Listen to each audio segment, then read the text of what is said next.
desde el comienzo es una infección sistémica y puede comprometer a cualquier parte del cuerpo. Permiso un ratito. Momento ya hablamos. Chao. Bueno, ¿cómo se clasifica la sífilis? Tenemos la sífilis adquirida y la congénita. Como ya dice el nombre, la adquirida es la que uno adquiere después de nacer y la congénita es aquella que uno desarrolla solamente después. Ay, no, Dios, o sea, espérame un ratito.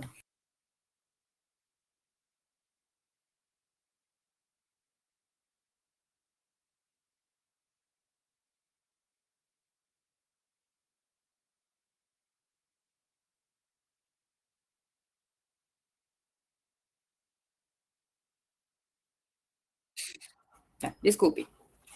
Clasificación de la sífilis, adquirida y congénita, por los motivos que ustedes ya conocen. Bueno, sigamos. Entonces, estas tres cosas vamos a enfocar en lo que es sífilis. ¿Quién es el agente? El treponema pallidum, que es una espiroqueta porque tiene forma, una bacteria en forma de espiral. Puede ser congénita cuando se adquiere de la madre y uno nace con esa infección, o puede ser adquirida cuando uno la adquiere después de adulto. Y esa adquirida, ¿cómo se puede adquirir? La principal son las ETS, la enfermedad de transmisión sexual, pero también puede ser por accidentes cortopunzantes o transfusiones, etc.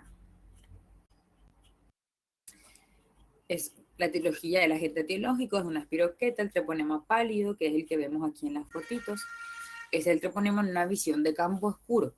Es un microscopio con un fondo oscuro y donde las espiroquetas adquieren este tono fluorescente, entonces ahí ellas resaltan del fondo y se puede ver bien su forma de espiral. Es un organismo anaerobio que no resiste la desecación. Es patógeno solo para el hombre. No es vehiculizado por el agua, aire, alimentos o insectos y no es cultivable. ¿Qué quiere decir todo esto? Yo les digo, no resiste la desecación, no es vehiculizado por el agua, aire, alimentos. Entonces, pregunto, ¿un paciente puede infectarse por compartir una bañera con un paciente infectado? ¿Por entrar en la misma piscina con un paciente infectado? ¿Por compartir toalla? Por más de que la toalla pase. No, no y no. Por todo lo que está escrito ahí, la única forma de transmisión es roce mucosa con mucosa con un ser humano. Valga la aclaración, ¿sí? Entonces, esa es la única forma porque esta es una bacteria muy poco vale. Existen otras bacterias como el Clostridium, por ejemplo, que puede estar encapsulado y vivir varios días en el ambiente sin morir. La espiroqueta no, ella cae en el ambiente y enseguida se deseca y muere. Y tanto es así que ella no es cultivable, es imposible hacer crecer una espiroqueta en un cultivo. Entonces, esto de que es no cultivable ya les da la pauta de que el cultivo no va a ser una forma de diagnóstico para nosotros. Bueno, patogenia. Luego del contacto, el treponema atraviesa la mucosa genital sana o erosionada, diseminándose por vía hematógena o linfática, siendo una enfermedad sistémica desde el inicio. Se vuelve a repetir. Se le dice que es la gran simuladora por la gran variedad de manifestaciones clínicas que puede llegar a tener. Vamos a ver más adelante que puede simular varias otras enfermedades de la piel. Y es de curso crónico, que cursa con periodos de exacerbación y de calma. Esto es solamente para que ustedes tengan una idea. Son los casos de sífilis en Paraguay del 2018, que es la gráfica más nueva que está disponible en el Ministerio de Salud. Y podemos ver que hay casos registrados desde los 0 años, menores de 5 años, hasta 50 y más. ¿Por qué esto está en rojo? Porque los menores de 5 años pueden tener sífilis congénita. ¿Sí? Hasta los 5 años se puede desarrollar sífilis y ser de transmisión vertical de la madre al hijo. Pero esta ventana de 5 a 19 años se cree que gran parte sea por abuso sexual, o sea que prácticamente en Paraguay 10% de los casos de sífilis son en niños menores de edad, valga la redundancia, son en menores de edad y son probablemente por casos de abuso sexual. ¿En qué parte falló el audio? ¿Por qué está rojo? Porque es la zona donde hay probablemente contagio por abuso sexual. Porque los menores de 5 años puede ser por contagio de la madre. Pero de 5 a 19 años tenemos 10% de los casos. O sea, ya hay niños y adolescentes, los niños y adolescentes contagiados de sífilis de forma adquirida corresponden al 10% del total de casos de sífilis. ¿Se entiende? Se excluyen los menores de 5 porque ellos son por contagio vertical, materno-infantil. ¿Ok? Solamente eso como dato de curiosidad para que sepan dónde estamos parados. Y en Brasil probablemente los números son iguales o peores, ¿verdad? Entonces empezamos a hablar más detalladamente de la sífilis adquirida, que redundando, contagio por transmisión sexual, por transfusión sanguínea o por otros tipos de contacto con sangre. ¿Cómo evoluciona la sífilis adquirida? Tiene una etapa que se llama sífilis temprana y otra que es sífilis tardía. Esta clasificación es un corte arbitrario que según la CDC, que es el organismo de control de enfermedades de Estados Unidos, es de 1 año, ¿sí? La OMS creo que hablaba de 2 años, pero en fin, nosotros vamos a tomar esto, que la sífilis temprana es de antes de 1 año. Y la sífilis temprana se divide otra vez en un periodo primario, secundario, un periodo de latencia temprana y un periodo de relapso. El paciente puede estar alternando entre latencia y relapso varias veces. La sífilis tardía es de 12 meses en delante, que puede durar hasta el resto de la vida.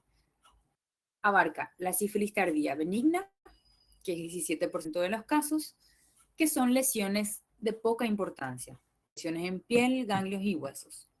La sífilis tardía maligna, con lesiones cardiovasculares en un 10% de los casos y neurológicas 8% de los casos. Y el resto puede curar o seguir en forma latente. Entonces, ¿qué pasa? La persona se contagia. Acá vamos a ver un cuadrito. La persona se contagia. Pasa por un periodo de incubación. ¿Qué significa periodo de incubación? Ahí mientras me responden qué es periodo de incubación. El periodo de incubación dura 10 a 90 días.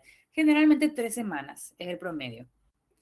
Después llegamos a un periodo primario, donde aparecen las lesiones primarias de la sífilis, que vamos a ver cuáles son. La lesión. Bueno, periodo primario cuando aparece la lesión primaria. Vamos a ver qué van a escribir. No puedo concentrarme en hablar cuando veo que están escribiendo. Voy a esperar nomás a leer. ¿Qué es periodo de incubación? De la infección al inicio de los síntomas. Muy bien, Aurelio. Es el tiempo donde el paciente está asintomático, pero ya es portador del agente, ¿verdad? Entonces, en el periodo de incubación no hay síntomas. Periodo primario puede aparecer 10 a 90 días después de la infección y puede durar unas 6 semanas. ¿Qué es el periodo primario?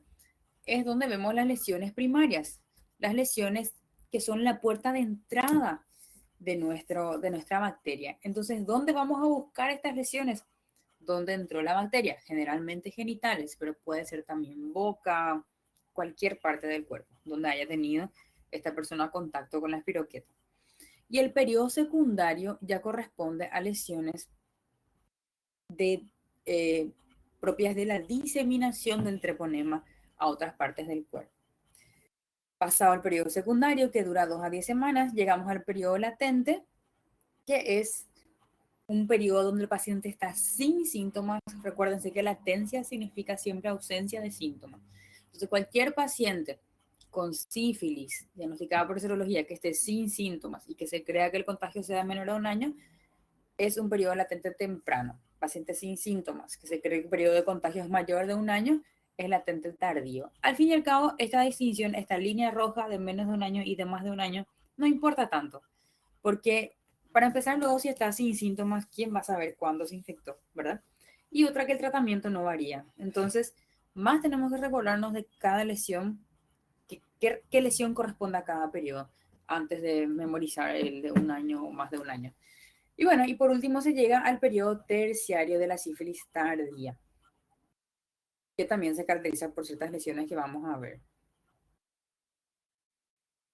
Entonces, para fijar, esto es súper importante. La sífilis temprana, durante el primer año, tiene gran cantidad de treponema y gran cantidad de anticuerpos, por lo tanto es muy contagiosa.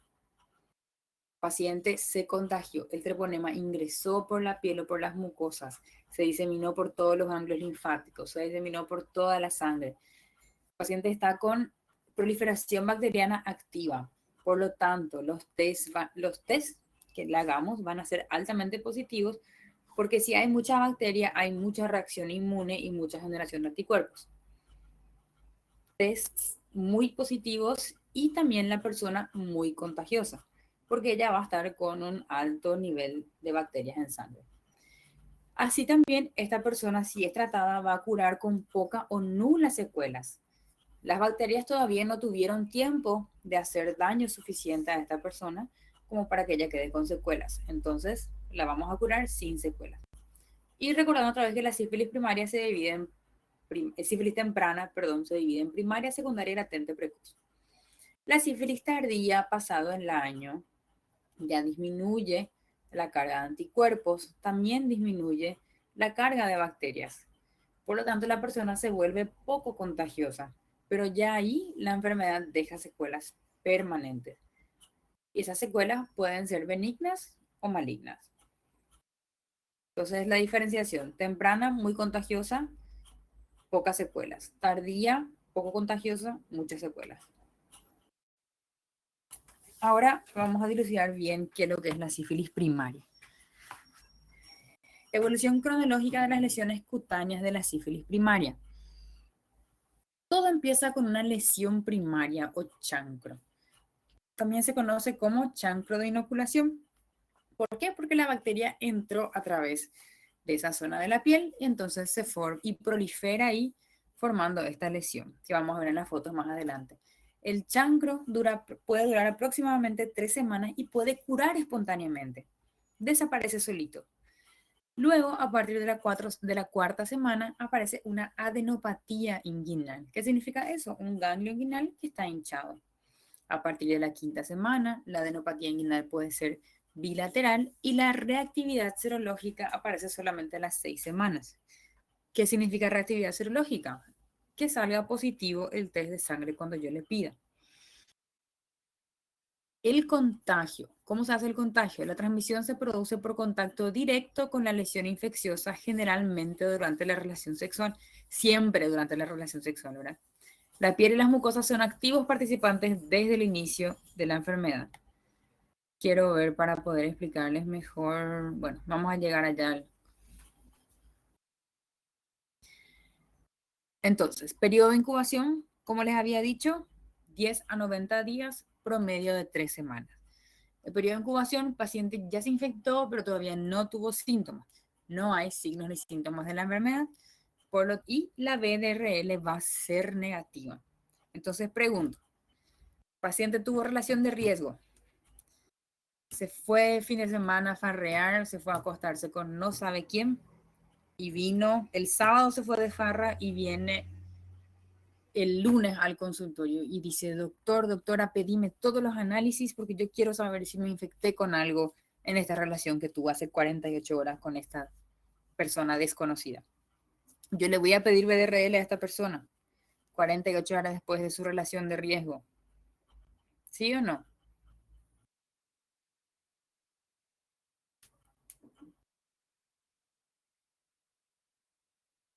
No. ¿Por qué? Porque BDRL es negativa por lo menos durante las primeras semanas, ¿sí? Periodo de incubación sin síntomas, BDRL negativa. Entonces la sífilis primaria incluye el chancro duro y las adenopatías. Esta úlcera que estamos viendo acá, que es una úlcera de fondo limpio, fibrinoso, de bordes elevados, la úlcera no duele, no pica, no nada, es totalmente asintomática. Aparece, como dijimos, generalmente en la tercera semana y puede durar 1 a 5 semanas. Y está descrito que esta úlcera se identifica en menos del 60% de los casos, porque generalmente las mujeres no se dan cuenta de que tienen estas lesiones, porque como son asintomáticas y están instauradas en el lugar de inoculación, la mujer no lo ve, donde con un coito vaginal La inoculación va a ser en las paredes internas de la vagina o en el cuello del útero, y esas zonas no son visibles fácilmente y no duele. Entonces la mujer nunca se entera que tuvo. El hombre muchas veces tiene, se da cuenta, pero, perdón, voy a cerrar no vi que estaba abierto. El hombre muchas veces se da cuenta que tiene la úlcera, pero tiene vergüenza de consultar. Y la úlcera desaparece 2 a 3 semanas después. Entonces finge que nunca existió.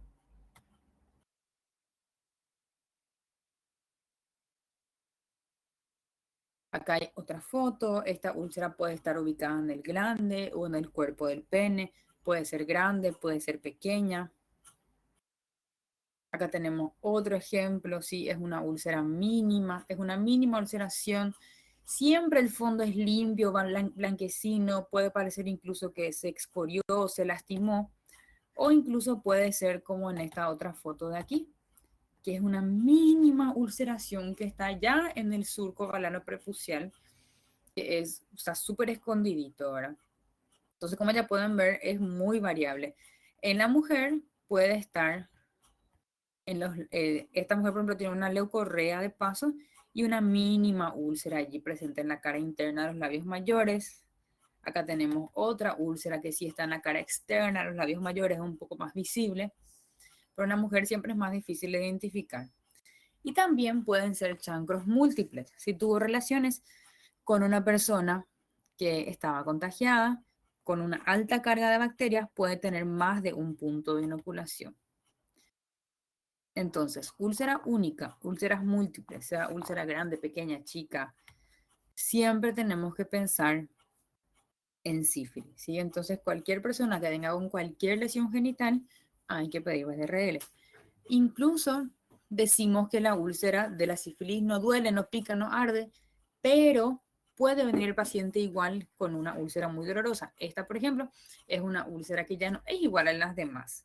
Tiene un fondo eritematoso, tiene un poco de secreción purulenta, un aspecto blanquecino, amarillento, perdón, y el paciente dice que le duele. Entonces yo voy a descartar que esto es una sífilis. No, puede ser una sífilis sobreinfectada, como me dice acá arriba, ¿sí? Un chancro ulceroso sobreinfectado.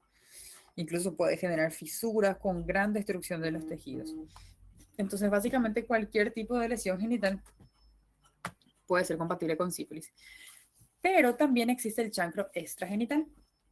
Como sabemos, la creatividad abunda y tenemos varias formas de contacto sexual, no solamente el coito vaginal. Entonces, este chancro puede estar localizado en boca, en ano, en cualquier lugar. Acá tenemos un chancro que está en la cara interna de la mejilla derecha, un chancro en el labio inferior. Por eso se habla de los tipos de chancro. El típico es aquel que está presente en que es aquella úlcera redonda de fondo fibrinoso, bordes indurados, que está presente en genitales.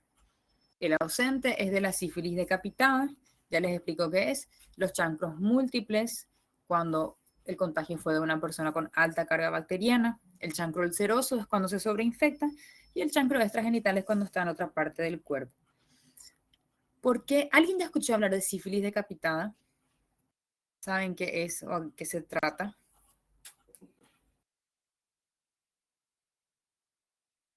Justamente eso estoy preguntando. Si no escucharon ya cuando estudiaron clínica médica o algo así. Bueno, porque alguien agarró y le cortó la cabeza. No. Ai, meu Deus, esse povo não me deixa em paz. Vou botar o celular em silêncio.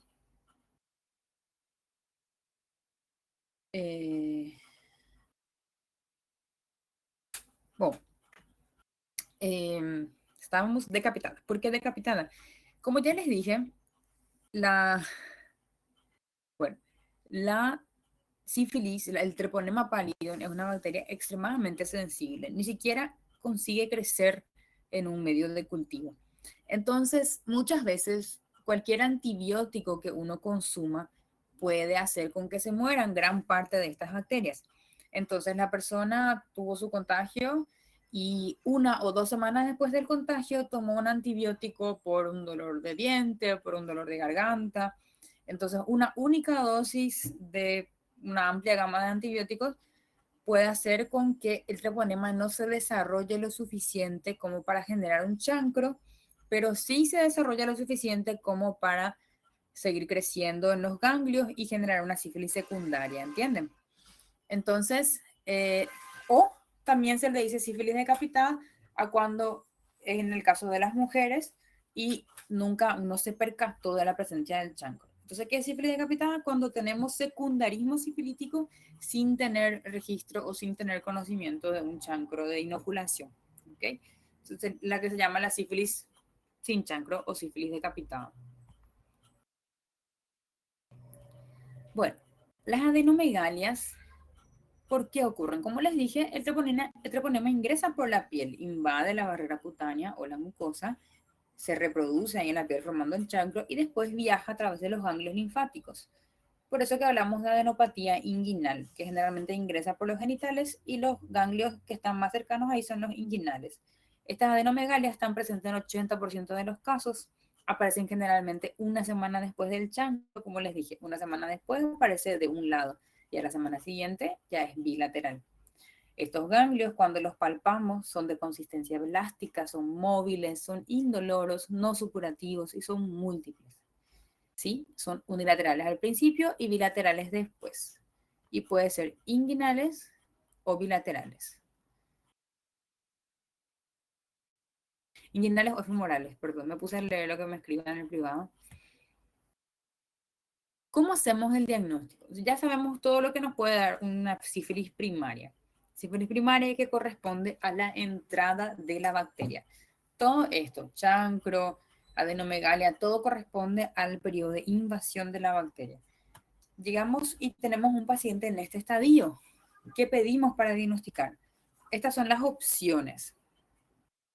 La primera opción, la opción de excelencia, el gol estándar para el diagnóstico de la sífilis primaria, es solicitar un test de campo oscuro que detecta la presencia del treponema en las lesiones, en el chancro o por punción de la adenopatía satélite. ¿Cómo sería esto? Nosotros con un hisopo estéril raspamos el chancro y hacemos un esfregazo, un frotis sobre una lámina y eso se mira al campo oscuro y se observa así como se está viendo aquí. La otra opción es punzar, aspirar un ganglio y hacer lo mismo, echar sobre una lámina y mirar. Es el gol estándar, es pregunta de examen aquí en Brasil en todos lados, que este es el gol estándar, pero pregúntame dónde se hace, no lo sé.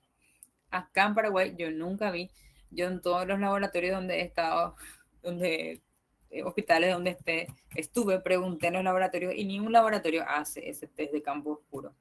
Seguramente que en Estados Unidos se hace, por eso que así tenemos que aprender. Pero en fin, tienen que saber que ese es el gol estándar, pero que no es un test ampliamente disponible.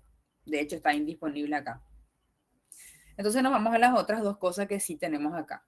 Uno es la BDRL, que es una prueba inespecífica o no treponémica, que se hace reactiva 10 días después de la aparición del chancro. Y la FTABS, que es específica o treponémica, la IgM es reactiva precozmente antes de la BDRL, un poco antes, aproximadamente 7 días después de la aparición del chancro. ¿Ok? 5 a 7 días después. ¿Alguien sabe qué quiere decir prueba treponémica y no treponémica o inespecífica y específica? ¿Alguien puede decir cuál es la diferencia?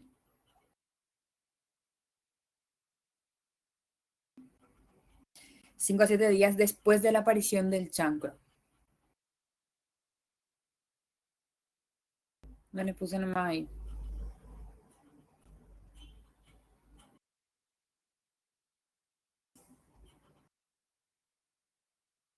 La FTABS IgM. Bueno, ¿qué quiere decir que la BDRL es inespecífica? No tiene que ver con la transición. ¿Se acuerdan de los términos sensibilidad y especificidad? Que ya habrán visto varias veces. ¿Qué significa que un análisis sea muy específico? ¿Y qué significa que sea muy sensible?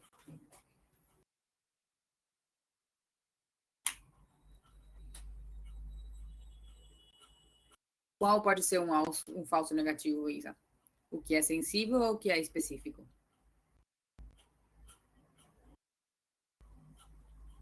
BDRL. Entonces quiere decir, BDRL puede ser un falso negativo, pero eso quiere decir que el BDRL es sensible o que es específico. Sensible, muy bien. No, IgM para FTABS. El FTABS pues, tiene un componente IgG y un componente IgM. Bueno, vamos a dividirlo así entonces. Tenemos las pruebas inespecíficas o no treponémicas. Estas son anticuerpos que buscan la anticardiolipina, que es totalmente inespecífico, ¿verdad? Que es un antígeno que está presente en los treponemas, pero está presente también en el corazón, está presente también en músculos, en varias partes. Entonces, la BDRL se puede poner positiva con el embarazo, con el lupus, con el ejercicio muscular intenso, con el infarto agudo miocardio, con un montón de cosas. Pero es una prueba barata, accesible y muy sensible. Entonces, la BDRL es lo que se usa para hacer el screening o el chequeo a todas las personas. Tenemos que saber que la BDRL solamente me va a dar positivo 10 días después de la aparición del chancro. Entonces, volvemos al mismo escenario. El paciente viene al consultorio, me dijo, mira, yo hace 3 semanas tuve una relación de riesgo, estaba preocupado y ahora me está apareciendo esto y ahora estoy más preocupado, quiero hacerme hoy todos los análisis. Le doy para que se haga hoy todos los análisis. Ya sé que van a decir que no. No le doy hoy, le doy para que se haga de allí a 10 días, ¿sí? 10 días después de la aparición del chancro va a positivizar la BDRL. Pero tenemos también la FTABS, que es específica o treponémica, porque son anticuerpos que van dirigidos específicamente contra el treponema pálido. Entonces, si me viene positivo una FTABS, puede ser un falso negativo. Isa, que responde u otro. FTABS positivo puede ser un falso negativo. No, generalmente no. FTABS positivo es 99,9%, porque nada de la medicina es 100%, certeza de que es sífilis. Y la fracción IgM exactamente, porque el FTABS es específico. Y la fracción IgM es reactiva precozmente, generalmente antes de la BDRL, generalmente a los 5 a 7 días, pero por las dudas se piden los dos a los 10 días. ¿Y qué pasa si no tenemos accesibilidad? El BDRL sale 20.000 guaraníes y el FTABS sale 80.000 guaraníes. Les cuento que ese es el precio general del laboratorio que está enfrente al hospital donde yo trabajo, por ejemplo. Entonces, yo tengo un paciente que es de escasos recursos y el hospital no tiene para hacerle esto. Yo no le voy a pedir BDRL y FTABS de entrada, porque el paciente no tiene ese dinero, porque yo no tengo eso. Entonces, yo le pido primero el BDRL y si a los 10 días. Y si el BDRL viene negativo, ahí recién, o si viene positivo, ahí recién le pido el FTABS para poder confirmar de que es sífilis. Si viene negativo, yo le puedo tranquilizar al paciente y repetir el test en 2 semanas para estar seguro. Pero si pide... no. Sí, sí. Se hace necesario pedir la BDRL, Bruno. ¿Por qué? ¿Alguien sabe responder lo que está diciendo Bruno? Ay, mi Dios.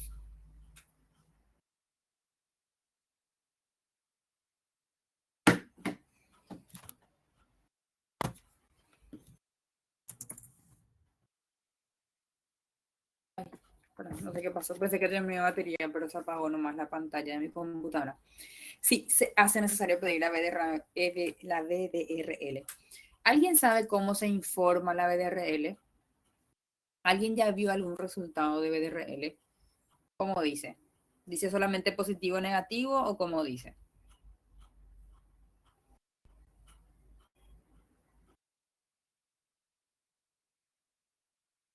O sea, en realidad vos podés pedir, no, el BDRL puede ser cuantitativo o cualitativo, ¿sí? Pero el cualitativo prácticamente no me sirve. El cualitativo es el que me dice positivo o negativo.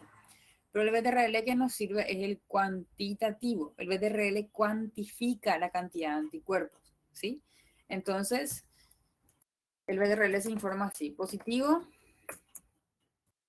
1,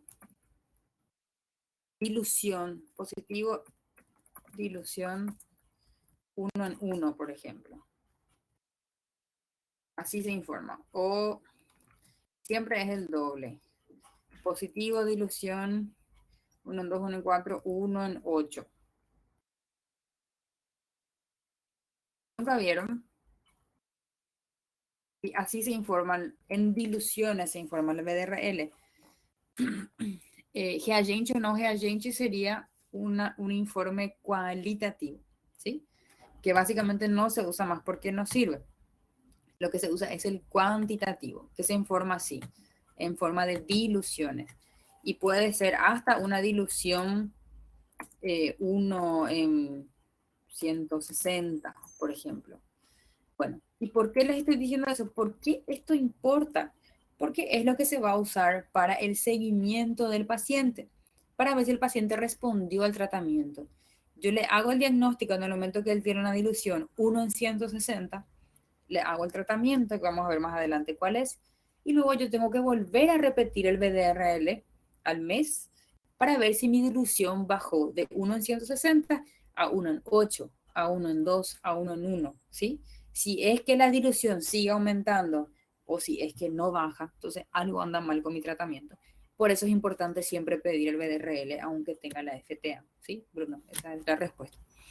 Siempre hay que pedir. Entonces, ¿por qué la diferenciación? Porque, como le estaba explicando, por cuestiones económicas. Si yo tengo BDRL negativa 2 veces, gasté 40.000 guaraníes y ya tengo la certeza de que no tengo sífilis. O ya tengo casi certeza, 99%. Sin embargo, la FTA a veces sale 80.000 guaraníes. Entonces no le voy a estar pidiendo de entrada a todos. Bueno, acá tenemos otra vez la imagen de lo que es el campo oscuro, la espiroqueta, que es la bacteria en forma de espiral. ¿Y cuáles son los diagnósticos diferenciales? El paciente llega con esa úlcera a nivel del pene, o de la vulva, o de la boca. Puedo pensar que es una sífilis, pero ¿qué más puedo pensar? Puedo pensar que es un herpes simple, un afta, un chancroide, que es una infección por la Haemophilus ducreyi, que es el chancro duro, ¿sí? Más conocido como chancro duro. El chancro escabiótico, que ya vimos nosotros, escabiosis, que puede llegar a generar nódulos que se ulceran. Linfogranuloma venéreo, que también es infección bacteriana. La enfermedad de Behçet, que es una enfermedad autoinmunitaria. Puede ser una farmacodermia, que es una reacción a fármacos. Puede ser una úlcera traumática, se pudo haber raspado, se pudo haber enroscado con el zipper del pantalón. Puede ser un líquen erosivo, que es una entidad autoinmunitaria también. Carcinoma epidermoide, que es un cáncer. Entonces el herpes puede generar estas mismas lesiones ulcerosas, pero ¿cuál va a ser la diferencia? Que esto sí que es sumamente doloroso, ¿sí? Las aftas, tenemos el chancroide, como les dije, es una enfermedad bacteriana también. El chancro escabiótico, siempre son múltiples en el chancro escabiótico y son más bien exofíticos, no son tan ulcerados. El linfogranuloma venéreo, infección bacteriana, va a generar ganglios aumentados de tamaño y muy dolorosos, a diferencia de la sífilis, donde los ganglios no son dolorosos. La enfermedad de Behçet, donde vemos estas mismas úlceras que son bien parecidas, pero esta es una enfermedad autoinmunitaria. La farmacodermia puede generar este tipo de mucositis muy agresiva. ¿Y cuál es la evolución del pronóstico de un paciente con sífilis primaria? El chancro, que sé que vamos a esperar, de qué le vamos a decir, qué va a ocurrir con ese chancro. Le vamos a decir que se va a curar solito en 4 a 6 semanas de su aparición y cura sin dejar cicatriz. Curan 4 a 6 semanas sin tratamiento, ¿sí? Si es que el paciente se trata, la cura es muy rápida. En 20, 48, 72 horas ya está cicatrizando. Dejados a su evolución, el 50% de los pacientes con sífilis no tratada desarrollan sífilis secundaria y la otra mitad sífilis latente. O sea, todos los que tuvieron chancro y nunca se fueron a consultar y nunca se trataron, solamente la mitad va a tener los síntomas de sífilis secundaria, que es lo que vamos a ver en la siguiente diapositiva. La otra mitad va a quedar sin síntomas, va a curarse su chancro y después va a seguir como si nada. 15% de los pacientes persiste el chancro cuando comienza la clínica del periodo secundario. Coexisten lesiones primarias y secundarias. A eso le llama primosecundarismo. Y con tratamiento, la serología negativiza entre 6 a 12 meses. Ese dato es importante, ¿por qué? Porque como les dije, yo lo que espero es que mi dilución baje, pero yo no espero que desaparezcan los anticuerpos en 1 a 2 meses. La serología solamente se va a negativizar prácticamente un año después del tratamiento, ¿sí? Estos datos son importantes ¿para qué? Para tranquilizarle a nuestro paciente a la hora de explicarle su diagnóstico. Acá podemos ver, por ejemplo, lesiones de primosecundarismo. Primaria porque tiene el chancro en pene y secundarismo porque tiene las lesiones en palmas. Terminó el periodo primario. La úlcera se curó, obviamente sin tratamiento, espontáneamente. El paciente luego queda asintomático. Este periodo latente precoz puede durar 2 a 10 semanas, eso es muy variable. Y en este periodo latente precoz vamos a tener los dos tests positivos, la BDRL y la FTABS. Eso es pregunta de examen. ¿Qué test se ve positivo en cada etapa? Entonces, en la etapa primaria vimos que nuestra BDRL puede ser negativa, nuestra FTABS puede ser negativa, entonces lo único que es certero es el campo oscuro, que no tenemos acá, entonces lo que hacemos es esperar los 10 días y pedirle su BD y su FTA. Pero latente precoz siempre va a ser positivo los dos, incluso un tercio de los pacientes no tienen este periodo, sino que pasan directo al siguiente, que es el de la sífilis secundaria. En la sífilis secundaria, la piel es el órgano más afecto y es también la etapa más contagiosa. ¿Por qué? En la sífilis primaria, ¿dónde están los treponemas? Están toditos ahí abajito, están todos confinados en ese chancro. Y después se esparcen un poco y se confinan a los ganglios linfáticos regionales. Pero cuando hablamos de secundarismo, hablamos de que ya los treponemas se esparcieron por vía hematógena por todo el cuerpo. Entonces ya hay circulación de espiroquetas por toda la sangre y multiplicación, obviamente. Entonces es la etapa más contagiosa y las lesiones mucocutáneas que aparecen se dice que son la gran simuladora porque simulan otras enfermedades y son también asintomáticas. Puede haber afectación del estado general, pero generalmente esta afectación del estado general es leve y es como un cuadro pseudogripal. Sí puede ser un poco de decaimiento, febrícula, dolor de garganta, nada específico. Y atención a las localizaciones patognomónicas de la sífilis secundaria. Palmas y plantas, genitales donde vamos a ver pápulas erosivas, alopecia en cola de cejas y superficie dorsal de la lengua. Entonces esas son las zonas que vamos a mirar al paciente que sospechamos sífilis. Manos genitales, ceja y lengua. Etapas de las manifestaciones cutáneas. El periodo primario, entonces, generalmente, el periodo secundario, perdón, comienza con lesiones de tipo macular que se denominan roceola sifilítica, que vamos a ver más adelante. Son circulitos rojos que están esparcidos por todo el cuerpo, completamente asintomáticos. Posteriormente, estas máculas generan relieve, se transforman en pápulas, que pueden presentar varias morfologías. Pápuloscamosas, queratóxicas, papulocostrosas, acneiformes, papulopustulosas, que se llaman sifilides. Estas sifilides, cuando están en zonas intertriginosas, o sea, zonas húmedas y cerraditas, que son la ingle, las axilas, pueden llegar a erosionarse y aplanarse, formando entonces condilomas planos. Recuerden, comienza con la mácula, después la pápula, y esa pápula cuando se macera se convierte en condiloma. Puede ir acompañado de síntomas generales, la cefalea, las mialgias, las artralgias, el compromiso de órganos y otros aparatos. El paciente puede venir con lagrimeo, rinitis, molestias faringias, adenopatías y febrícula o incluso en casos raros, fiebre de 39 a 40 grados. Esta sería la roceola sifilítica, ¿sí? Roceola sifilítica en estadio macular, podemos ver que son simplemente máculas, no son sobrelevadas, máculas eritematosas distribuidas en el tronco y en los brazos. Este paciente va a consultar con un médico generalista, con un clínico y le dice que es una alergia. Le da una clorfeniramina y le manda a casa. Puede ser mucho más evidente con estas máculas presentes en mayor medida, mucho más diseminadas, pero también es una roceola sifilítica macular. Lo mismo, paciente de tez oscura, en vez de ser rosadito eritematoso, puede adquirir esta coloración amarronada, pero sigue siendo roceola sifilítica. Y, como les dije, localizaciones especiales, mirar palmas y plantas. La gran mayoría de las otras causas que pueden generar estas máculas rosadas en el cuerpo no afectan palmas y plantas. Siempre que vemos afectación. Y acá podemos ver cómo algunas lesiones son máculas y otras ya son pápulas psoriasiformes, porque son pápulas con descamación superficial. Esta paciente, esta foto es muy representativa porque este fue mi paciente en el hospital y viene con su anillo de casamiento y ella tenía solamente acá, en la palma de la mano y en los brazos, muy poquitito. Algunas lesiones, máculas eritematosas totalmente asintomáticas. Era una paciente muy, muy perceptiva, por eso ya se dio cuenta que tenía manchitas rosadas en la mano y por eso fue a consultar, ¿verdad?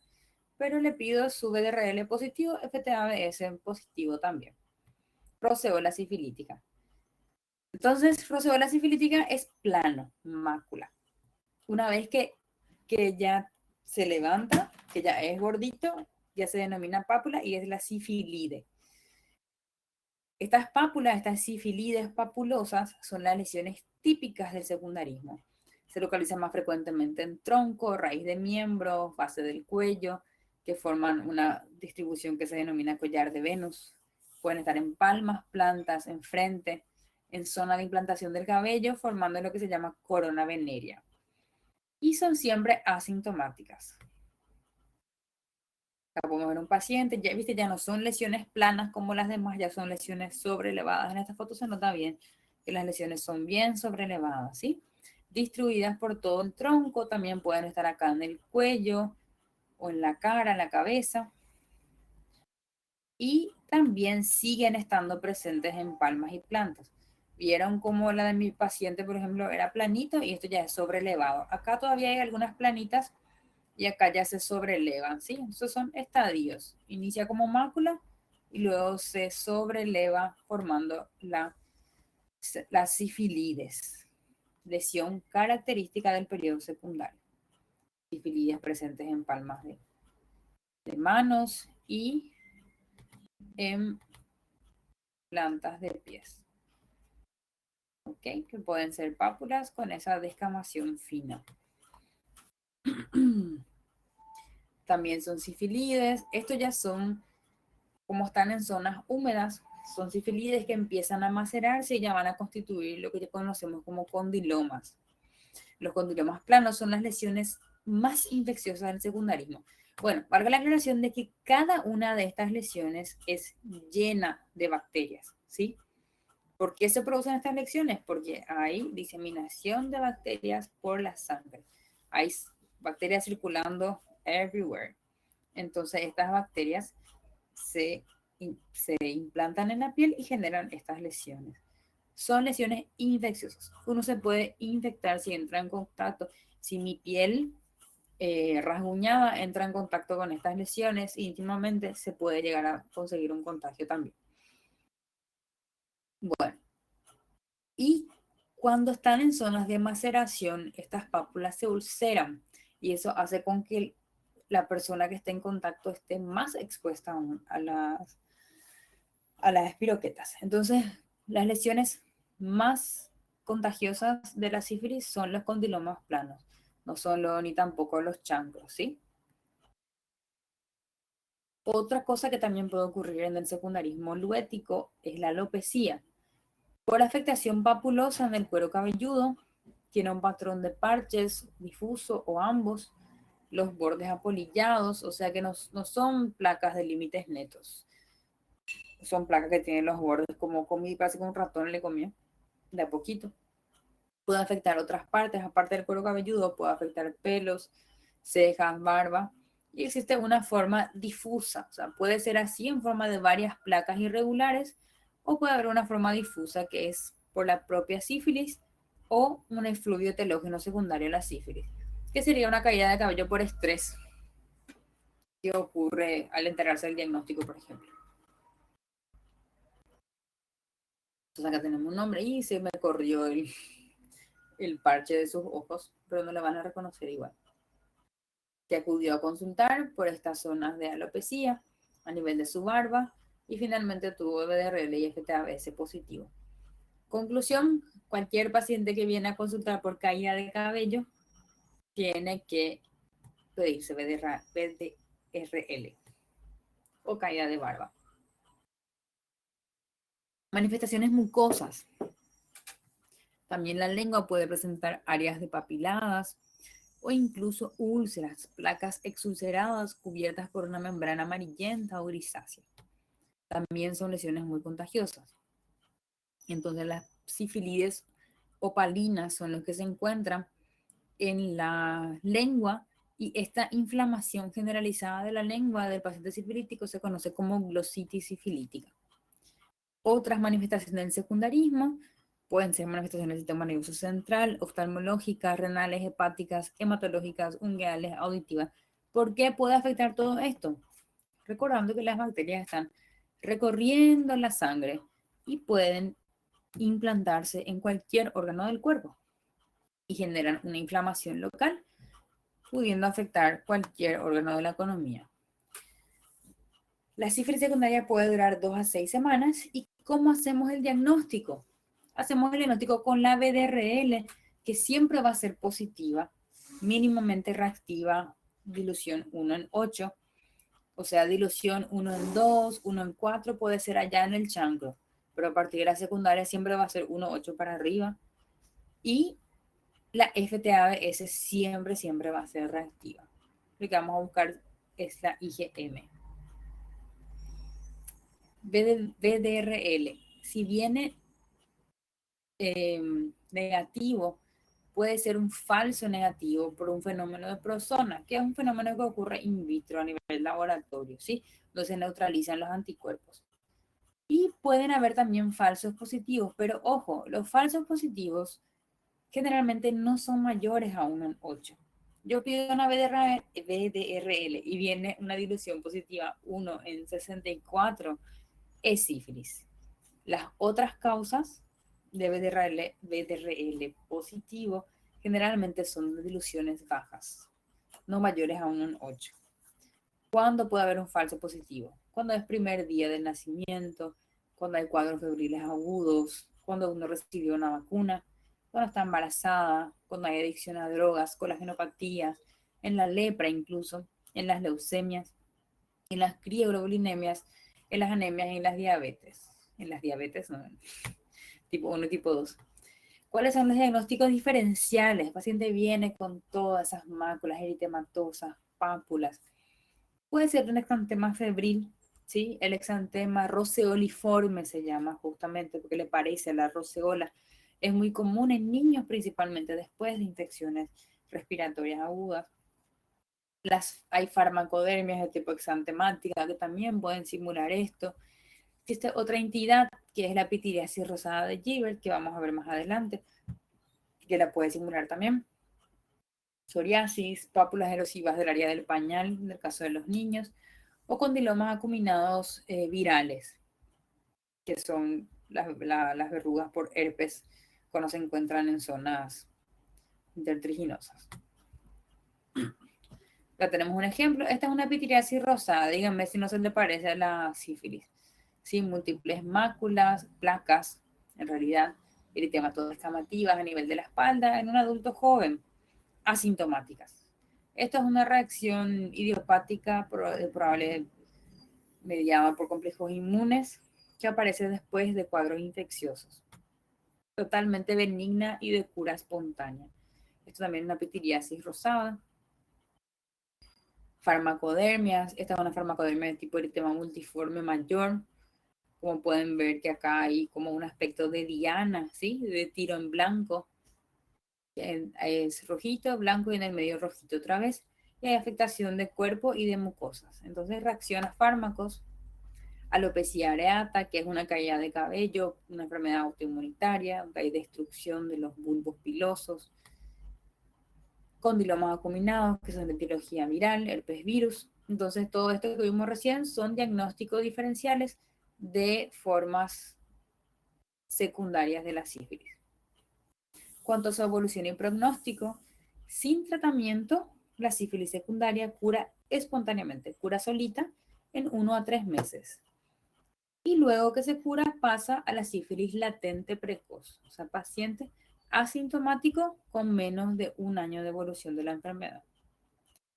Con tratamiento penicilínico, que ya vamos a ver por último cuál es el tratamiento penicilínico, las reacciones serológicas se negativizan en un tiempo de 12 a 18 meses. Hace rato vimos que era 6 a 12 meses, ¿vieron? Pero varía según la literatura. Terminamos ya sífilis primaria, que es el chancro, luego pasamos a la secundaria, que es consecuencia de la diseminación hematógena del treponema, y ahí llegamos a la sífilis latente precoz. Latente precoz, entonces, menos de 1 año de duración y pacientes sin síntomas. ¿Cómo se diagnostica si no tiene síntomas? Por un screening. Yo, por ejemplo, tengo como conducta personal que cualquier paciente que entra en el consultorio, si yo le tengo que hacer análisis de sangre por cualquier motivo, le pido también una BDRL, de paso, ¿verdad? Es un análisis económico y que vale la pena pedir siempre. En pacientes sexualmente activos, claro. Se puede diagnosticar una latente precoz cuando casualmente en un examen serológico sin manifestación de sífilis vienen la BDRL o la FTABS reactivas. ¿Y cómo yo sé para decir que tienen menos de 1 año de duración? Al momento de que yo le cuento al paciente que él tiene ese test positivo, ahí él se puede recordar. En junio de este año yo tuve una lesión de tal o tal forma, entonces así nosotros podemos decir que es menos de 1 año de duración, ¿sí? Pero es algo muy subjetivo y de poco confianza. Si no se puede establecer el tiempo, se trata como si fuese tardía siempre. Exagerar a beneficio del paciente. En resumen, la sífilis infecciosa o la sífilis precoz tiene un periodo primario de chancro, un periodo secundario de roceola y sífilides y un periodo latente precoz, que es cuando ya se curó de todo lo anterior, está sin síntomas, pero sigue siendo portador de la bacteria. Después de pasar por el primario, secundario y latente, puede tener recaídas secundarias o relapsos. Son los pacientes que sufren recaídas dentro del primer año de infección. Un pequeño porcentaje de los que se curó de su secundarismo vuelve a tener una segunda o hasta una tercera recaída. Entonces, tuvo su roceola, curó espontáneamente, luego vuelve a tener, luego cura espontáneamente. Entonces, ojo con esos cuadros que van y vienen, porque muchas veces se tratan como alergias y al final era ferocífilis. ¿Cuál es la evolución del pronóstico de un paciente con sífilis secundaria? En su evolución espontánea, pasa al estadio de sífilis latente tardía. O sea, si nunca se trató, va a pasar 1 año y se va a llamar ya latente tardía. Es difícil establecer una línea entre la latente precoz y la tardía, como ya les dije. La mayoría de estos pacientes que llegaron a latente pueden permanecer latentes el resto de su vida. Puede haberse infectado a los 20 años, tuvo su chancro, se curó, tuvo su roceola, se curó y permanece asintomático el resto de la vida sin nunca tratarse. Sin tratamiento, solo 1/3 de los pacientes progresan a sífilis terciaria, dependiendo del sistema inmunitario del individuo. ¿Qué quiere decir eso? Ojo, a los 20 años pudo haber tenido las manchas o las lesiones cutáneas, se curaron espontáneamente, él sigue siendo un portador asintomático, o sea, un enfermo latente, pero a los 60 años desarrolla un cáncer, una inmunosupresión, y ahí puede hacer su sífilis terciaria, ¿sí? O sea, 1/3 de los pacientes progresan a sífilis terciaria dependiendo de su estado inmunitario. Pacientes con sistema inmune deficiente son los que desarrollan la sífilis terciaria. Primaria y secundaria desarrollan todos. ¿Por qué el treponema pallidum sigue multiplicándose? La VDRL y FTA a veces siguen reactivas, pero con tratamiento penicilínico los títulos de reagina bajan gradualmente o incluso pueden permanecer fijos, configurando lo que se denomina cicatriz serológica. Esto que yo les dije, positivo dilución 1 en 1, puede en muchos pacientes permanece positivo de por vida, nunca más se negativiza, ¿sí? Pero no quiere decir que sigue enfermo, nada más quiere decir que sigue teniendo anticuerpos. Terminó la primaria, la secundaria, la latente, llegamos a la terciaria. Pocos pacientes desarrollan sífilis terciaria. Para desarrollar la sífilis terciaria tengo que tener varios años de contagio, varios meses de contagio y tengo que ser inmunosuprimido o tener un episodio de inmunosupresión. Es difícil de observar en la actualidad la sífilis terciaria. Aparece generalmente 15 a 20 años después de adquirir la sífilis. Esta etapa no es infecciosa, o sea, yo tengo relaciones sexuales con una persona con lesiones de sífilis terciaria y yo no me voy a contagiar, excepto para el feto. Si la madre es la que tiene sífilis terciaria, sí el feto puede contagiarse. Las lesiones son crónicas, destructivas y no hay treponemas en ellas por campo oscuro. O sea, pregunto, ¿se puede hacer el diagnóstico de sífilis por isfregazo, por frotis y campo oscuro en las lesiones de sífilis terciaria? La respuesta es no. Ya dijimos que la primaria, las lesiones se deben a la invasión de la treponema. La sífilis secundaria se debe a la diseminación hematógena del treponema. Y la sífilis terciaria, ¿a qué se debe? Se debe a la formación de granulomas, se debe a una reacción inflamatoria que genera granulomas en diferentes órganos del cuerpo. Estos granulomas se pueden generar en la piel, en los huesos, en las mucosas, haciendo lo que es la sífilis benigna tardía, con lesiones cutáneas, mucosas y óseas. ¿Por qué se llama benigna? Porque generalmente no compromete la vida. Ya la sífilis maligna tardía es cuando estos granulomas que se forman en respuesta a los treponemas afectan corazón, aorta, sistema nervioso central y se denomina neurosífilis o neurolúes o afectación cardíaca por sífilis que sí compromete la vida, por lo tanto, sífilis maligna tardía. La benigna tardía es la cutánea mucosa que tiene lesiones tuberosas tipo tubérculos o gomas, o la sífilis ósea que puede generar una osteomielitis gomosa o necrosis ósea con fistulización a piel.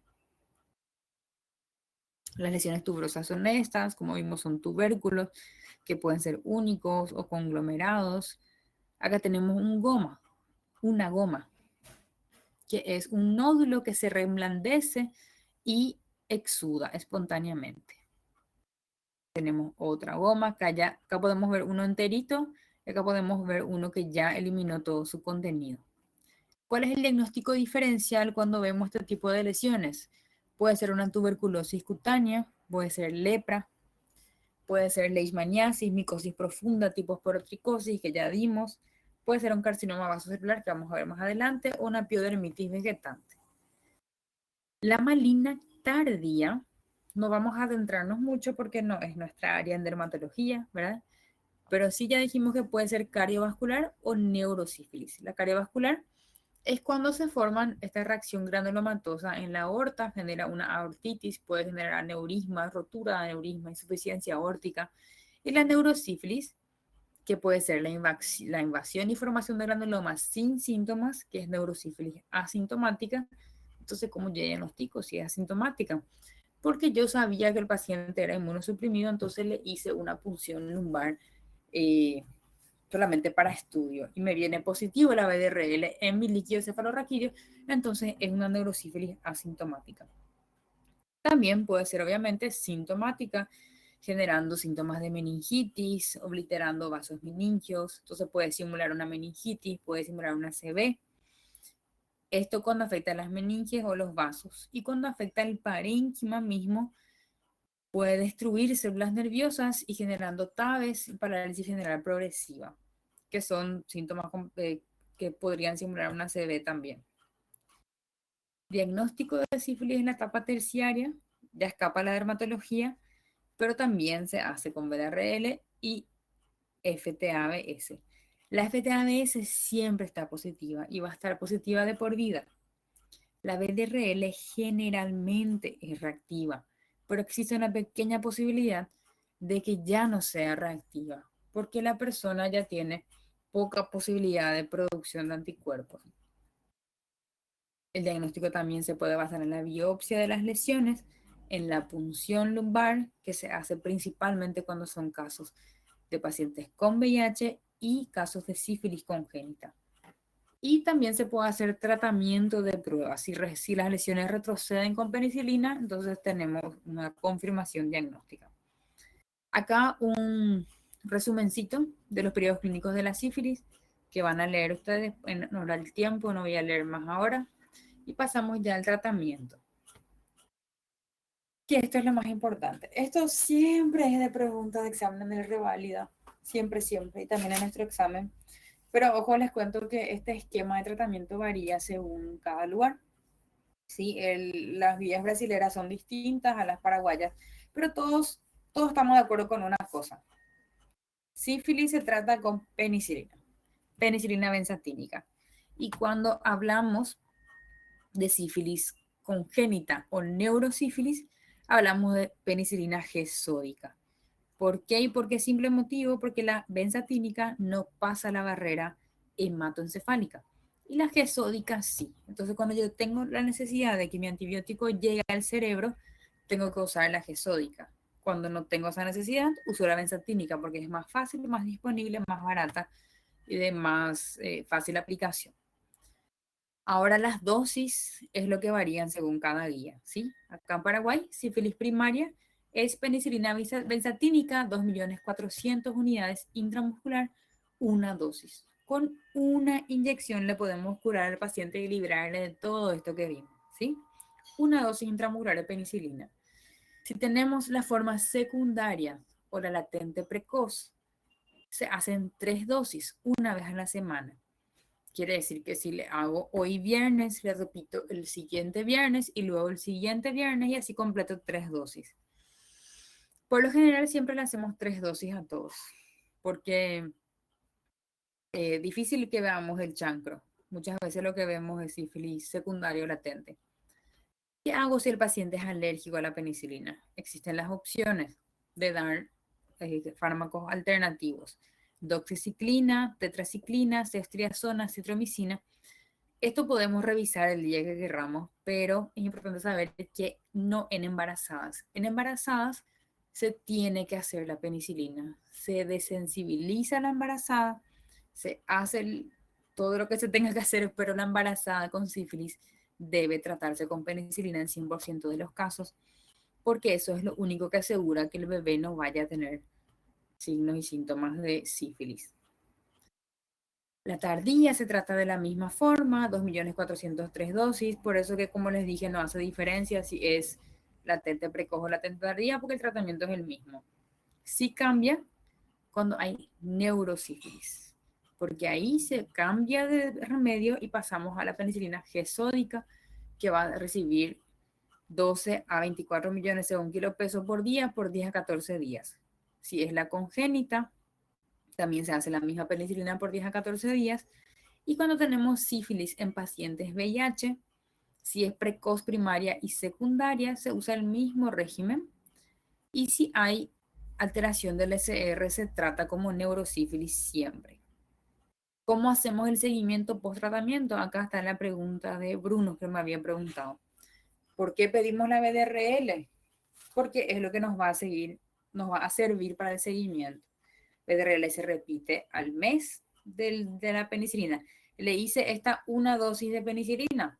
Dentro de un mes, volví a mi consultorio con una VDRL. A los 2 meses, otra VDRL. A los 3 meses, otra. A los 6, 9 y 12, otra. Hasta encontrar la negativización o una reducción sostenida. Ok, entonces, caso número 1, paciente de 35 años que llega con esta lesión dolorosa de una semana de evolución. ¿Cuál es el diagnóstico? Tenemos una úlcera de fondo purulento, eritematosa. Al palpar el paciente dice que le duele mucho. ¿Cuál es el diagnóstico en este caso?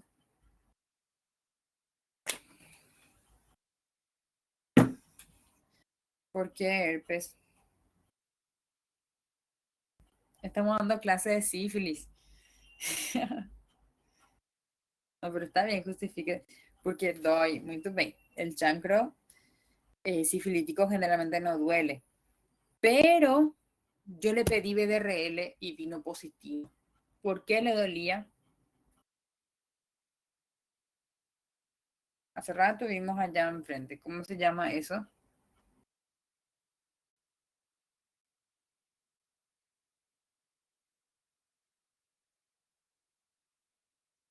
Cuando el paciente tiene esta lesión ulcerosa que le duele. Yo le pido que se haga su BDRL. Ya tiene hace 10 días ya.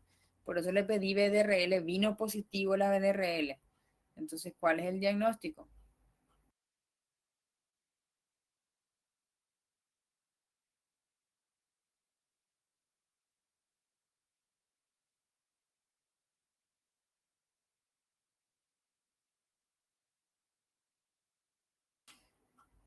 También le puedo pedir FTABS, pero la FTABS vino positiva también. Tengo FTABS y BDRL positiva. ¿Qué pasó? Entonces el paciente tiene sífilis. ¿Por qué le estaba doliendo la úlcera? Porque se veía así fea y roja y tenía secreción purulenta.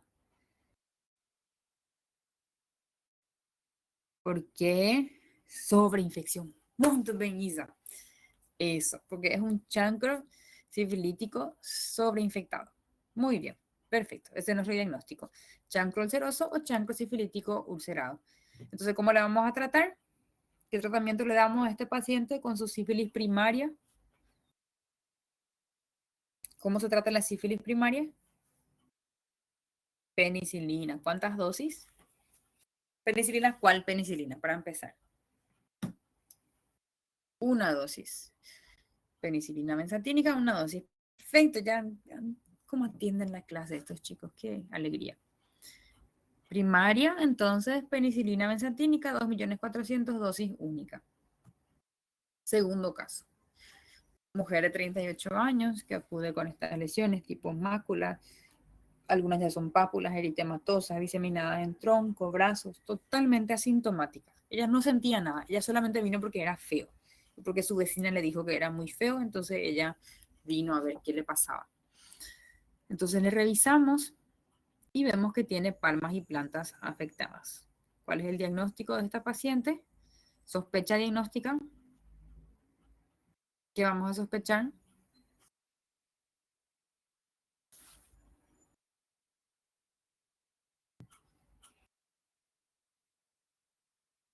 Sífilis secundaria. Muy bien. ¿Cómo se llama esta forma de sífilis secundaria?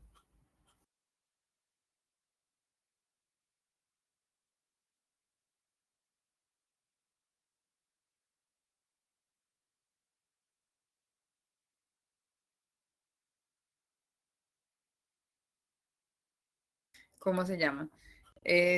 ¿Son planas? Si son planas se llama de una forma, si son sobrelevadas se llama de otra.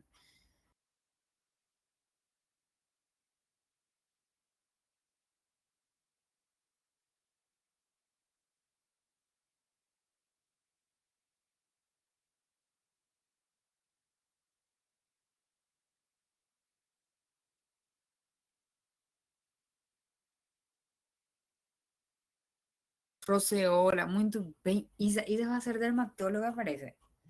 Sabe tú. Roceola sifilítica. Muy bien. Roceola sifilítica se llama esta forma de secundarismo luético, secundarismo sifilítico. ¿Alguien se recuerda de algún diagnóstico diferencial? ¿Qué más puede ser? Le pido BDRL y FTABS y vino todo negativo. ¿Qué otra cosa puede ser que se le parezca tanto así?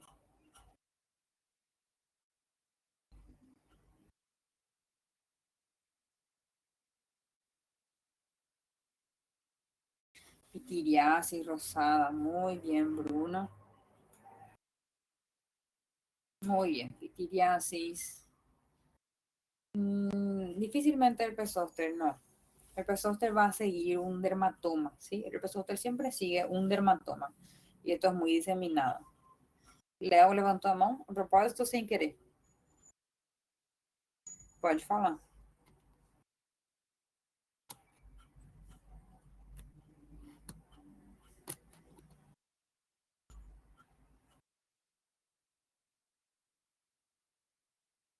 Podría llegar a ser, sí. Raro, pero podría ser una psoriasis. Puedo pensar en una farmacodermia, muy bien. Sí, puedo decir, Bruno. Pitiriasis dimos. Versicolor, sí, puedo decir, Bruno. Pero mientras Bruno escribe su duda, voy a decirle entonces que esta es una roceola sifilítica y vamos a tratarla entonces con 3 unidades, 3 dosis de penicilina benzatínica, ¿verdad? 2.400.000, una por semana. Y la paciente ya se cura y ya no pasa nada. Perfecto. Muchas gracias por su atención. Bruno, le escucho, te leo. Y bueno, mientras escribe Bruno también les quiero decir, nos falta una clase para dar hoy, que es la clase de terapéutica dermatológica. Si ustedes se fijan allá en el principio, voy a decir todo, después te respondo, Bruno. Si ustedes llegaron a mirar el programa, terapéutica dermatológica es algo que figura al principio del programa, ya después de semiología dermatológica. Pero ¿qué pasa? Es una clase que es, para mi parecer, es una clase muy práctica. Y como yo pensé que nosotros íbamos a vernos ese día del primer parcial, yo quería dar esa clase en forma presencial el día del primer parcial para poder mostrarles. Yo iba a llevar todas las cosas para mostrarles, para que ustedes puedan ver, tocar y ver presencialmente de qué se trata. Pero como no se pudo, como nuestro examen fue virtual, entonces yo tuve que tirar otra vez la clase para esto, ¿sí? Pero es una clase que tenemos que dar porque es muy importante, entonces queda pendiente la clase terapéutica dermatológica que les voy a pedir para dar la siguiente vez. La siguiente clase vamos a comenzar a las 13, a las 15:40, pero vamos a ir hasta la noche para dar las dos clases, hasta las 18 horas. Ustedes a las 18 recién comienzan su siguiente clase, ¿verdad? Si me confirman eso.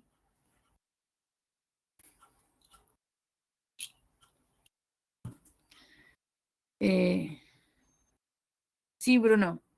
Bruno, você quer tirar dúvidas sobre a ptilise? Fala a sua dúvida.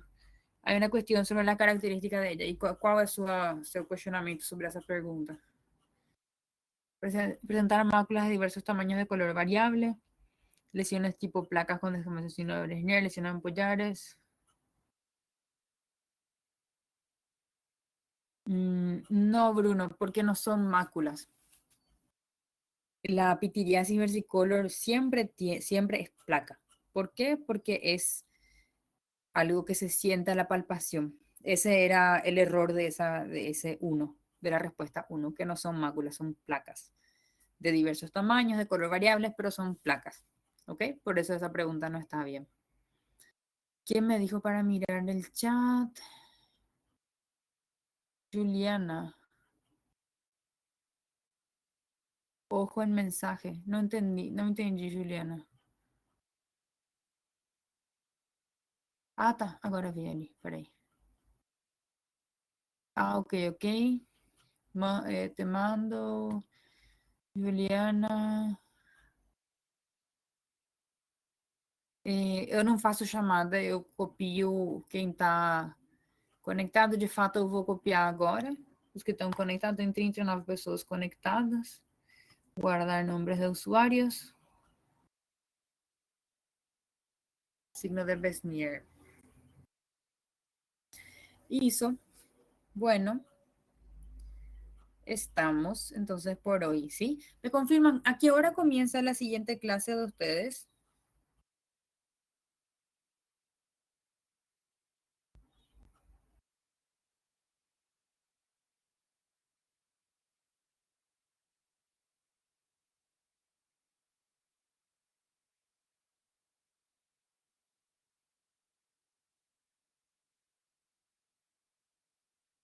Ah, no tienen más clases. O sea que podemos dar clases hasta las 8 de la noche.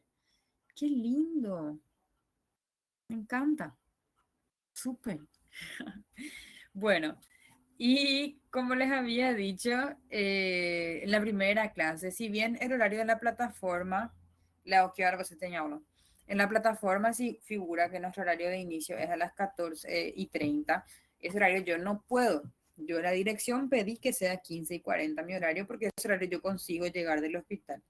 Entonces, es 15:40 mi horario, ¿sí? No sé por qué la dirección me puso 14:30 porque yo les pedí 15:40. Pero máximo vamos a ir hasta las 18. ¿Me confirma si nadie tiene clase antes de las 18? Creo que hasta las 18 luego es nuestro horario. Sí, hasta las 14:30 a 18:30 es mi horario. Entonces nosotros vamos a empezar 15:40 y vamos a ir máximo hasta 18:30. ¿Está bien? Ese va a ser por lo pronto nuestro horario oficial. Ok, ok. Tá bom, então, boa noite para vocês, bom final de semana. Fiquem com Deus, vou passar as notas hoje. E Juliana que me pediu ali eu passar para ela também. Bom final de semana. Tchau, tchau.